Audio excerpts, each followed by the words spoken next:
I know that you guys all perform at Funky Buddha on the first Tuesday. First Tuesday of every month, yep. So before I actually get into Funky Buddha, I wanted to kind of wrap up like the introduction. So I mean, people who don't know you as a Soul Selector DJ or a part of this Incorporated mixtape, can you give us a little brief introduction of INC? Absolutely. DJ INC, I Need Cash. I've been DJing. That's what it means. Yeah, absolutely. So it's an acronym. I Need Cash. DJ Incorporated. Gotta have it. Right. Gotta have it. Listen, I've been DJing locally and nationally for a long time. Been on the Chicago scene. Came up. I started DJing in high school. I came into the club scene when I was in college, going to U of I in Urbana-Champaign. Shout out the alumni, and just been DJing ever since from there. I just started DJing full time past 10 years. And just the past 10 years. Just the past 10 years, yeah. Nothing. So I walked away from corporate America to do this full time because it was there, the opportunity was there, and I've been blessed. And and from there, from DJing, I grew into doing production, and I've been real fortunate and successful with the jazz projects that I've done, and the jazz projects that I've done. They've been like Chicago jazz and kind of Chicago steppers music. So the steppers crowd received me real well, and it was cool because at the time when I first did it, like I was young. So to the steppers, scene, I was a young dude. You know what I mean? And for me to do that style of music and for them to receive me, it was a blessing and it was a real big up. And that just kind of helped make me a staple in the Chicago scene at all. So, and that's kind of what you're trying to do here. Where I'm incorporating, exactly. I'm helping like young cats and working with some, industry vets that, are like me that have been around for a long time. Right. So it's real cool and it's real diverse. So like for me to be a DJ that produces steppers music, but I can still do, hot hip hop parties, but at the same time keep my Chicago house roots. Right. It all, meshes into one big pot of stew. See, that's nice because with everybody that you're working with, like I said, singers, writers, MCs, you can kind of mesh that together and push them out to Chicagoans and hopefully, people outside of Chicago, nationwide, worldwide, so they can get exposure too and everybody can come back and show Chicago some love. Absolutely. And that's cool. So you guys are Funky Buddha. So how long have you been there? Because you guys are on your fourth show in February. Fourth show in February. So how did y'all start there? We've been at Funky Buddha since November of 2011. And we did our first show there. Me and my business partner, Mike Saunders, we went and met with Funky Buddha because we needed a venue to showcase all of the talent. Right. Because what we decided to do was to present our own showcase. Because we're working with so many people, it would be hard to like jump on somebody else's show, exactly, or just like showcase only one person. So we set up our own showcase so that we can get the whole collective together. We partnered with Funky Buddha. They liked what we were doing. They liked the direction we were going. And so they offered us the first Tuesday of every month at the Funky Buddha, because the Funky Buddha is known for being that eclectic, cool, slick spot here in the city. And so for them to kind of like co-sign us like that. Like each piece of the puzzle is kind of coming together. Absolutely. So we've been rocking out at the Buddha since November. We did November, December, January, and we're going into the February show. And so how is Chicago receiving this? Like what feedback, what support are you getting? Chicago has received it really well. I've been real happy with the support that we've been getting and real pleased with the feedback. We were able to pick up a national tastemaker that wanted to jump on board and help us out. Don't talk about that? Okay, all right, cool. We'll say that. That's coming up. That's coming up. But no, we've been getting great feedback. So just the fact that the Funky Buddha wants to partner with us, all of the people that have been coming out to the shows, they actually enjoy the shows.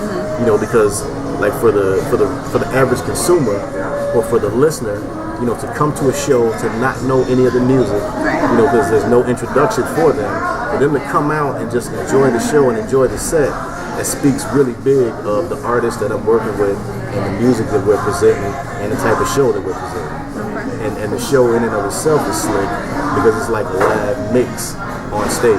Right. And so, I'm playing the music, but I'm mixing it. So sometimes the artists, we don't even have like a set playlist. Like everybody knows the music that we've worked on when we have gone into the studio. And but so they don't know which order is coming out. They don't know who's finna go up and spit, right? So when we hit the stage, the crowd receives that energy. You know what I mean? And it's good energy for the artist. It's good energy for me because sometimes I don't know what I'm gonna play. I just go into it. Right. I just start mixing like I'm doing a live set. So it's kind of, I guess, would it be pretty interesting because the audience can kind of see what it's like if they were in the studio? Absolutely. You know what I Yeah. It kind of gives them a peek into the studio experience, and all of the sets, like most of the songs that we have, they're all posse cuts because as we're introducing these projects and we're introducing all of the artists, it would take a lot of time and effort to do 10 individual projects for each person, even though we're going to get to that point. But for right now, for this introduction, we're doing like posse cuts where everybody has a verse or everybody has a half a verse, and it's like a boom, like an old school boom bap type of beat, where it's a crowd chant, it's a party chant for the chorus, and then everybody has a verse. So the crowd has been receiving it well. Like I can't express enough how thankful I am to the Chicago crowd the way they receive us. Yeah, absolutely.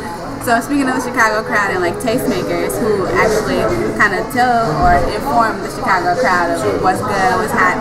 So you had Hustle Simmons, absolutely, and you're still gonna have him on. He's hosting every show, and you also had Big Hurt at the last one, kind of sampling a special product of his. I'll let you go into more detail about that. But how did you get them? Well, Mike, my partner Mike Saunders was able to build with Hustle Simmons and tell him what we were doing. And so Hustle came and checked us out, and he said he would jump on board. So at the time, we had another Chicago tastemaker, my man Vice Versa.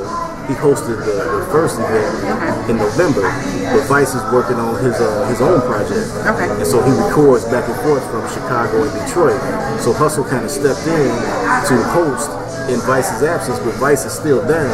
But Hustle is that tastemaker. He's that dude. So for him to he's want to known get like nationwide. Nationwide, yeah, absolutely. Working with a lot of big name artists, and he has his stamp in the hip hop community, the entertainment community, period. Right. So for him to be willing to and wanting to jump on board with us, it was just real big. Right. And he jumped right in and started hosting, and he's been co-signing the whole project. He's been doing a good job of it too. He's a pretty funny dude. He's a funny dude. He's an excellent host, man. Real knowledgeable. Right. And he's been real good, like helping out with the team as well. My man Frank Thomas from the Chicago White Sox, he has a new beer out, and it's called the Big Hurt Beer. So he had his first, presentation of it on the December show at the Funky Buddha, and we tested it. We tested the product. It tested well. Big Hurt Beer. You know what I'm saying? I had a couple that night. You know what I mean?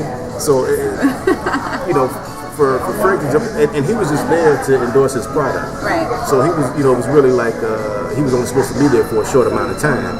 But he did end up staying for the entire event. Staying. What happened was when he saw the showcase, he stuck around, and he really enjoyed it. And so again, that goes back to all the artists and the show and the music that we're working with. It speaks well of what we're doing. Right. So that was a real good, pat on the back right there.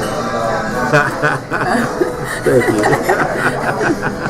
So, I guess where are you going with this? Like, where can people find out more about this show, about you, about the artists individually? Because I know you said that you want them to eventually go off and do their own thing, but still come and be a part of the collective always. Absolutely. So where can people just latch onto this?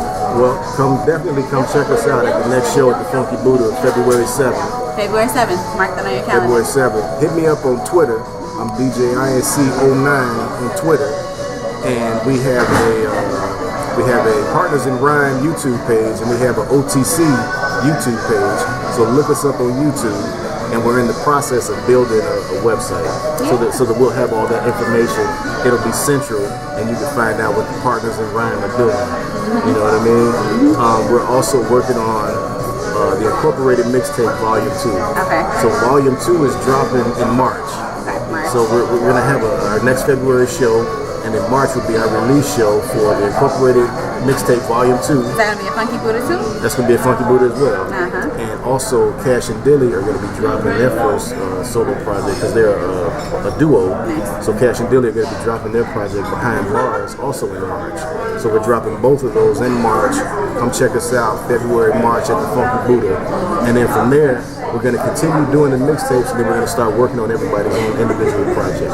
So it sounds like 2012 is really going to be a good year for you guys. I mean, you guys are already, it's only January, and you have the next 3-4 months already planned out. So Absolutely. that's a good thing. Yeah. So like he said, go see them at the Funky Buddha. Incorporate a mixtape February 7th. The mixtape comes out next month. No, not next month, but in March. Yep. So that's good. Absolutely. Yo, shout out my girl Kim Shine, Partners in Rhyme. Shout out my crew, the Soul Selectors. Check us out. Yeah. Incorporated See y'all later. Mixtape, Partners in Rhyme. Bye.